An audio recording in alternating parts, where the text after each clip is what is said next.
Today we have a lot of animals, some farm animals and some wild animals. Let's learn their names one by one. Are you ready, kids? Let's start.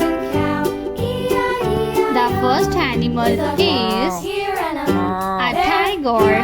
This is a tiger. The next one is a donkey. This is a donkey. The next one is a lion. Lion is the king of forest. This is a lioness. The next one is elephant. This is a great elephant.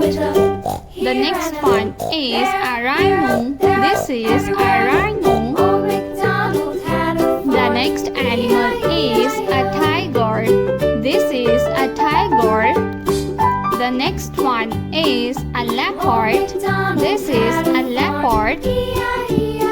A dog.